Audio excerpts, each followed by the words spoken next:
Hello friends, तो आज की इस वीडियो में हम लोग बात करेंगे सुप्रीम कोर्ट के न्यू जजमेंट के बारे में, जो कि बहुत इम्पॉर्टेंट है और जो भी लोग प्रैक्टिस कर रहे हैं कोर्ट में या फिर जो लॉ स्टूडेंट हैं उनके लिए ये बहुत इम्पॉर्टेंट जजमेंट है।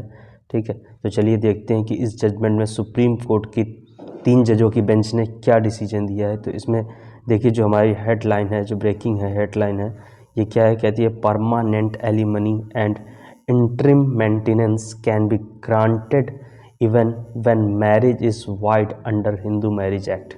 ठीक है, तो देखिए इसमें कहा गया है कि चाहे भले तो लोगों के बीच में जो मैरिज हुई, चाहे भले वो वाइड हो, उसके बावजूद भी परमानेंट एलिमनी और इंटरिम मेंटेनेंस जो है वो ग्रांट की जा सकती है। ठीक है, तो चलिए देखते हैं कि इस जजमेंट में क्या ऐसे फैक्ट थे और क्या सुप्रीम कोर्ट ने कहा है। तो देखिए, जो ये केस है ये सुखदेव सिंह बनाम सुखबीर कौर के बीच का है और साइटेशन है 2025 लाइव लॉ SC 195। ठीक है, तो चलिए देखते हैं इसमें क्या कहा गया है।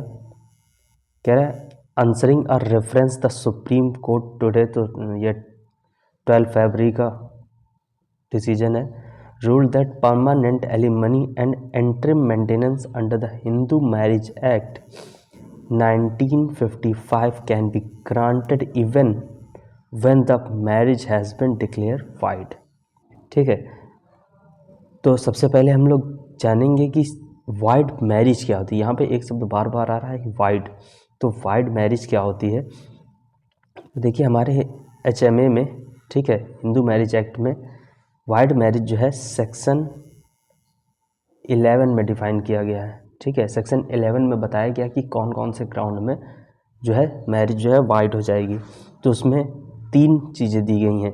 एक सेक्शन 5 का क्लॉज 1, ठीक है, और 4 एंड 5।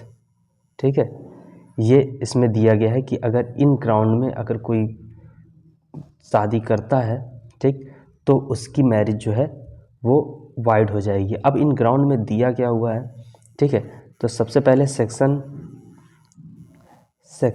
5 के क्लॉज 1 की बात करते हैं। तो इसमें कहता है कि अगर किसी स्पाउस की कोई पहले से मैरिज हो चुकी है और वो अभी तक ज़िंदा है और उससे डाइवोर्स या कुछ नहीं हुआ है, उसके बाद अगर शादी करता है तो ऐसी मैरिज जो है वो वाइड हो जाएगी।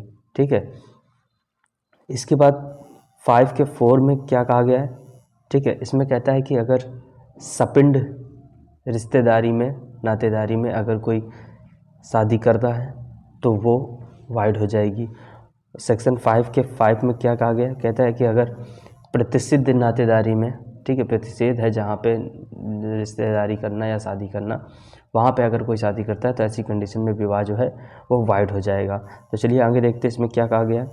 कह रहा a spouse whose marriage has been declared void under section 11 of the 1955 act is entitled. देखिए इसमें कहा गया कि वाइड मैरिज जो है सेक्शन 11 के तहत वाइड कर दी गई है। ठीक है, कोई मैरिज है जो सेक्शन 11 के तहत वाइड है, उसके बाद भी entitled to seek permanent alimony maintenance from the other spouse by invoking section 25 of the 1955 act.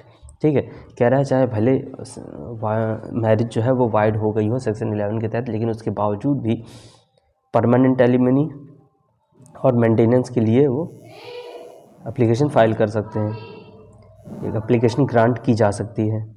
ठीक है, whether such a relief of permanent alimony can be granted और not always depend on the fact of each case and the conduct of the parties. The grant of relief under section 25 is always discretionary the court held. ठीक है, तो court कहता है कि जो section 25 के तहत परमानेंट एलिमनी दी जाती है वो कोर्ट जो है कंडीशन पे डिसाइड करेगा कि करनी है या नहीं। इसके बाद regarding the grant of interim maintenance under section 24 of HMA the court observe. अब इंटरिम मेंटेनेंस के लिए, इंटरिम मेंटेनेंस कहाँ दिया हुआ है, सेक्शन 24 HMA में। ठीक है, तो इसमें कोर्ट क्या ऑब्जर्व करती है, कहता है even if a court comes to a prima facie conclusion that the marriage between the parties is void और वाइडेबल, ठीक है, pending the final disposal of the proceeding under the 1955 act, the court is not precluded from granting maintenance pendente lite provided the condition mentioned in section 24 are satisfied. While deciding the prayer for interim relief under Section 24, the court will always take into consideration the conduct of the party seeking the relief, as the grant of relief under Section 24 is always discretionary. ठीक है. इसके बाद अब bench comprising justice अभय अशोका. देखो bench में कौन कौन से जज थे, ये बहुत इंपॉर्टेंट है, ठीक है. तो इसमें कह रहे हैं जस्टिस अभय एस अशोका थे, असानुद्दीन अमानुल्लाह थे और ऑगस्टिन जॉर्ज थे, ठीक है. Massive delivered the ruling in response to a reference made by a two-judge bench led by Justice Vikram Nath last year. तो लास्ट ईयर में 2 जजों की बेंच ने ऐसा जजमेंट पास किया था, उसके रेफरेंस में उन्होंने ये जजमेंट पास किया है. The reference was prompted by conflicting Supreme Court decision on the question of whether permanent alimony or maintenance can be awarded to a spouse even after marriage has been declared void under section 11 of HMA. ठीक है. तो इसमें कहा गया है कि ऐसी कौन सी कंडीशन होगी, या ये क्वेश्चन राइज हुआ कि क्या मैरिज के वाइड होने के बाद भी परमानेंट एलिमनी और इंटरिम मेंटेनेंस ग्रांट किया जा सकता है. Section 25 of HMA provides discretionary powers to the family court to grant permanent alimony upon passing of any degree.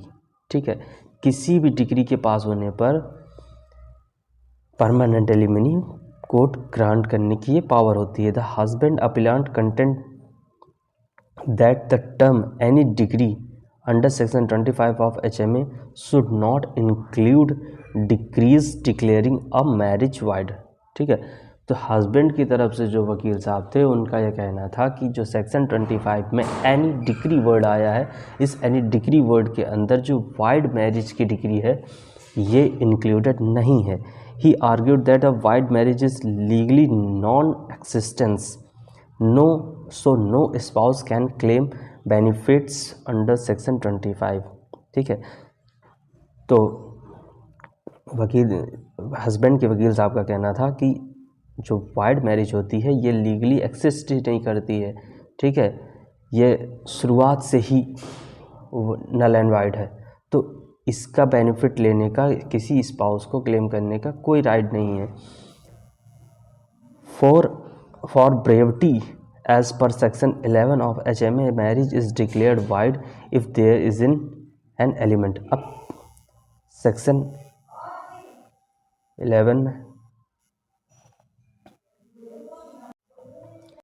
11 में bigamy spouses are within the prohibited degrees of relationship of the parties are sapinda और each other. ठीक है, देखिए section 11 में marriage को wide करने का भी हमने 2 चीज़ें बताई. देखिए बाइगमी, 3 पॉइंट होते हैं. एक ये बाइगमी है, spouses are within the prohibited degrees, ठीक है, और सपेंडा. ठीक है, तो या तो एक दूसरे पहले से उनकी शादी हो चुकी हो तब अगर शादी करते हैं, और वो व्यक्ति स्पाउस जो अभी जिंदा है उसके बाद भी शादी करते हैं तो वो ऐसी शादी वाइड हो जाती हैं. अगर प्रोहिबिटेड डिग्रीज़ हैं, ठीक है, मतलब जहाँ पे शादी करना प्रतिषेध है वहाँ करते हैं तो वो वाइड हो जाती है. और अगर सपेंडा रिश्तेदारी में शादी करते हैं तो ऐसी शादियाँ वाइड हो जाती हैं. यह सेक्शन 5 में दिया गया है. Rejecting the argument presented by the husband appellate, the जज ऑथर्ड बाय जस्टिस ओका underscored that a degree of nullity declaring a marriage void still qualifies as a degree under section 25 of HMA. ठीक है, देखिए husband के वकील साहब ने क्या कहा था कि जो वाइड मैरिज की डिग्री है ये सेक्शन 25 के अंडर में नहीं आती, एनी डिग्री के अंदर नहीं आती. लेकिन जस्टिस ओका ने क्या कहा कि जो न्यूलिटी की डिग्री है ये भी सेक्शन 25 के अंदर ही आती है। Allowing A claim for permanent alimony, ठीक है, और परमानेंट एलिमनी इस डिग्री के तहत ग्रांट की जा सकती है। While enacting section 25(1) the legislature has made no distinction between a degree of divorce and degree of declaring marriage as a nullity, ठीक है। तो लेजिस्लेचर ने ऐसा कोई भी डिफरेंस नहीं दिया है जिससे ये पता चल सके कि ये डिग्री डाइवोर्स के बारे में बात की जा रही है या मैरिज ऑफ न्यूलिटी के बारे में बात की जा रही है। तो अगर कोई शब्द डिग्री आता है तो उसके अंतर्गत सारी डिग्रियां आती हैं। Therefore, on a plain reading of section 25(1), it will not be possible to exclude a degree of nullity under section 11 from the purview of section 20, ठीक है। तो ये था हमारा आज का वीडियो जिसमें ये बताया गया है कि कोई भी मैरिज चाहे वाइड हो, ठीक है, उसके बावजूद भी कोई भी व्यक्ति परमानेंट एलिमनी या फिर इंटरिम मेंटेनेंस के लिए अप्लाई कर सकता है और कोर्ट इसे ग्रांट कर सकती है, ठीक है। तो उम्मीद करते हैं कि आप लोगों को वीडियो पसंद आया होगा, काफ़ी यूज़फुल रहेगा। तो आप लोग इस वीडियो को लाइक कीजिए, अपने दोस्तों को शेयर कीजिए और हमारे चैनल को सब्सक्राइब कीजिए। और हाँ, इसका जो पूरा डिटेल में जजमेंट है वो आपको टेलीग्राम में मिल जाएगा। हमारे टेलीग्राम का नाम है लॉबियंस, ठीक है। तो आप लोग वहाँ पे भी हमें फॉलो कीजिए। धन्यवाद।